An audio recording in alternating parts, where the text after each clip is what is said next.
Judicial commission बिन retired जजिस के supreme court में ad hoc जज तौर मुक़रर करण जी मंज़ूरी ॾेई छॾी।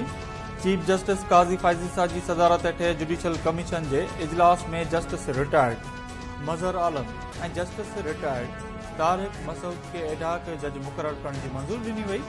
जस्टिस रिटायर्ड मज़हर आलम जे इनकार बावजूद खेसि जज मुक़रर कयो वियो। जुडिशियल कमीशन जी सिफारिश एडहॉक जज जी मुक़ररी 1 साल लाइ हूंदी।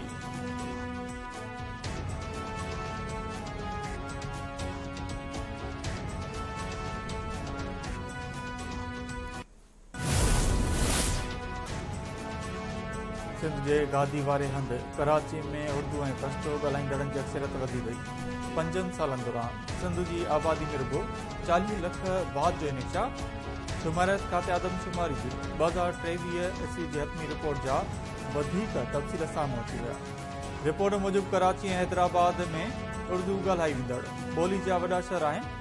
लखे गैर कानूनी परदेहनि जो ॿार बर्दाश्त कंदड़ सिंध में सरकारी अंगखरनि मुताबिक़ कुल 2,11,000 परदेही रहनि था।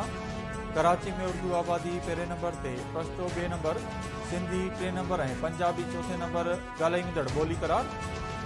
2017 ईस्वी जी आदमशुमारी ॻणप मुताबिक़ कराची में उर्दू ॻाल्हाईंदड़ कुल 67,79,000 जी आबादी रिकॉर्ड कई वई हुई, जेका 2023 जी ॻणप में उर्दू ॻाल्हाईंदड़नि जो अंगो अखर 1 करोड़ 3 लख ताईं पहुची वियो। हैदराबाद में बि सिंधियुनि जी भेट में उर्दू आबादी वधीक हुअण जो इंकशाफ।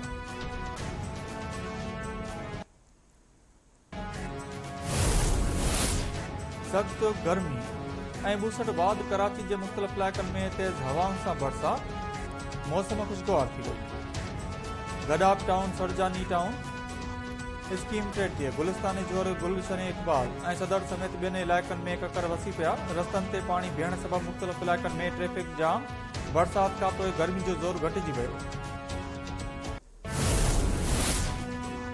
इलेक्शन कमीशन पारां मख़सूस सीटुनि बाबति सुप्रीम कोर्ट जे फ़ैसिले ते अमल दरामद जो फ़ैसिलो।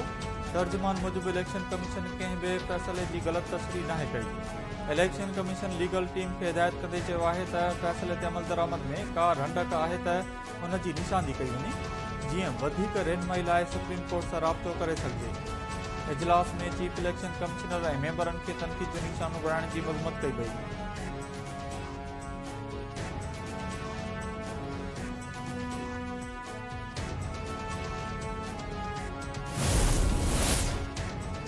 पीटीआई ते पाबंदी ऐं सुप्रीम कोर्ट जी मख़सूस सीटुनि बाबति फ़ैसिलनि ते वज़ीर आज़म शहबाज शरीफ़ एतादनि खे एतमाद में वठण जो फ़ैसिलो कंदे मुशावरत शुरू करे छॾी। मुस्लिम लीग नून जो आला सतही वफ़द जो ऐवानी सदर में पीपुल्स पार्टी क़यादत सां मुलाक़ात कंदो। ॻाल्हियुनि दौरान ॿिन्ही पार्टियुनि जा सीनियर अॻवान बि शिरकत कंदा। ज़रियनि मूजिबि अटॉर्नी जनरल आसिफ अली ज़रदारी ऐं पीपी अॻवाननि खे ब्रीफिंग ॾींदो। वज़ीर आज़म शहबाज शरीफ़ काफ लीग ऐं एमकिन सां बि ॻाल्हियुनि जी हिदायत करे छॾी।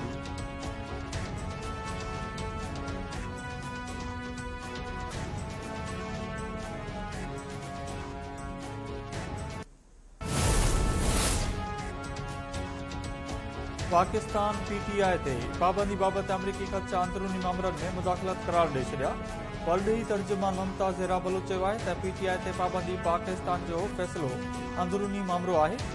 अमरीकी ख़दशा मुदाख़लत ऐं नाक़ाबिले क़बूल आहिनि। ॿियनि मुल्कनि खे अंदरूनी मामलनि में तबसरनि खां पासो करणु घुरिजे। बनून कैंट ते हमिलो कंदड़ गुल बहादुर ग्रुप अफ़गानिस्तान में आज़ाद घुमी रहियो आहे। उबूरी अफ़गान हुकूमत उन ख़िलाफ़ कार्रवाई करे। परॾेही तर्जुमान पारां ओमान में दहशतगर्द हमले जी भी मज़म्मत।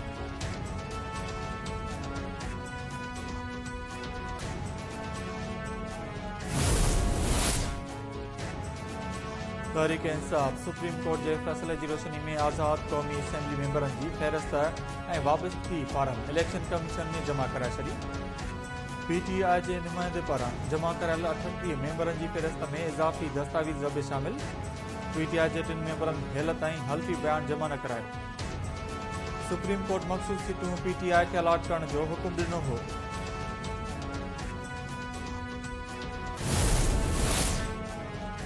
हिक शख़्स खे आणण लाइ आइन खे रीराइट कयो पियो वञे।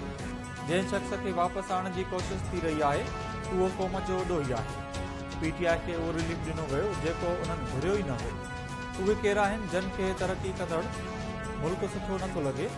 पंजाब जी वज़ीर आला मरियम नवाज़ चयो आहे त मौजूदा हुकूमत 5 साल पूरा कंदी। माज़ी जे हुक्मराननि जी नाअहली सबबि शहबाज़ शरीफ़ हुकूमत ॾुखिया फ़ैसिला कया।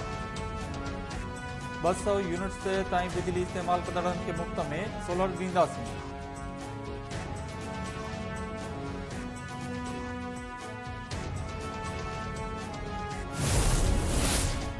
वज़ीर आज़म शहबाज़ शरीफ़ सां ओमान जे सफ़ीर फ़हद सुलेमान खलफ़ अल खरूसी जी मुलाक़ात। मस्कत में इमाम बारगाह ते हमले दौरान मारिजी वियल 4 पाकिस्तानियुनि जा मड़ ॾे वापसि आणण ते ॻाल्हियूं। वज़ीर आज़म इमाम बारगाह ते हमले जी सख़्त लफ़्ज़नि में मज़म्मत कंदे ओमान खे दहशतगर्दी खे मुंहुं ॾियण लाइ सहकार जी आश कई।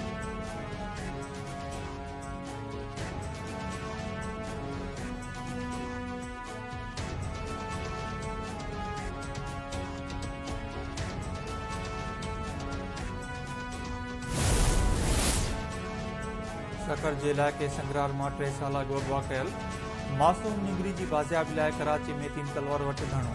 प्रिया कुमारी जमड़ रवीना कुमारी जी अपील ते 3 तलवार वटि मुज़ाहिरो करे धरणो ऐं ॿियो। मुज़ाहिरीन जे हथनि में बैनर ऐं प्ले कार्ड रखियल हुआ। एहतजाज में वॾे अंग में औरतूं पिणु शरीक। प्रिया कुमारी जी बाज़ियाबी लाइ नारेबाज़ी।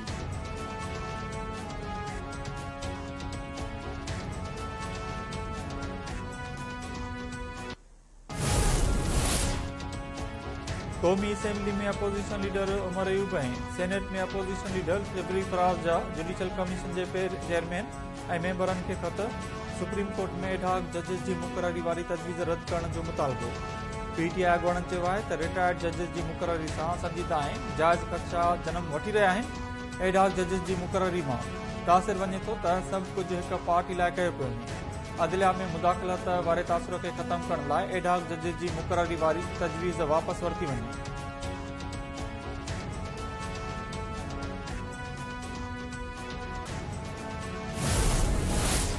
इद्दत निकाह केस में पीटीआई जे बानी बुशरा बीबी जी सज़ा मुअतल करण वारो फ़ैसिलो इस्लामाबाद हाई कोर्ट में चैलेंज। बुशरा बीबी जे अॻूणे मुड़ुस फॉर मानी का दरख़्वास्त दाख़िल कराईंदे मौक़िफ़ अख़्तियार कयो त सेशन अदालत फ़ैसिले में कानून लागू कंदड़ घुर्जूं पूरियूं न कयूं। 13 जुलाई वारो फ़ैसिलो मुअतल करे ट्रायल कोर्ट जो 3 फरवरी वारो फ़ैसिलो बहाल कयो वञे।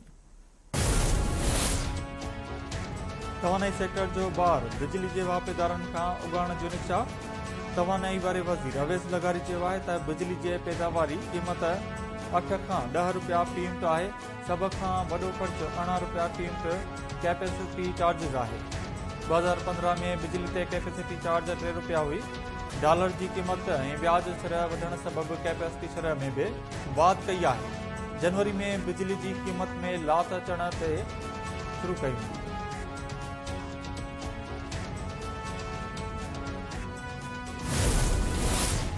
वॾे वज़ीर मुराद अली शाह घटि बिजली इस्तेमाल कंदड़ घरनि में सोलर होम सिस्टम या सोलर पार्क लॻाइण जी हिदायत करे छॾी।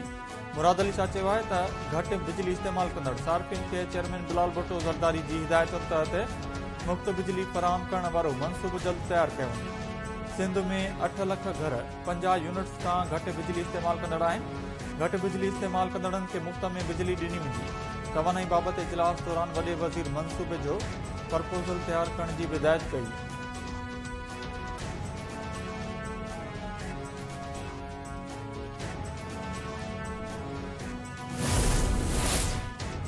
पीपल्स बस सर्विस पारां कराची में पब्लिक ट्रांसपोर्ट खे बहितर बणाइण लाइ वधीक 3 नवां रूट्स शुरू करण जो ऐलान। हाक्सबे खां टावर, कायदाबाद खां टावर ऐं बेरिया टाउन खां नुमाइश चुरंगी ताईं नवां रूट्स मुतारफ़। सीनियर सूबाई वज़ीर शर्जील इनाम में चयो आहे त रूट्स मुतारफ़ कराइण जो मक़सदु शहरनि लाइ सस्ती ऐं आसान सफ़री सहूलियत फ़राहम करणु आहे। अवाम जी बिना फ़र्क़ ख़िदमत जारी रखणु सिंध हुकूमत जो अज़म आहे।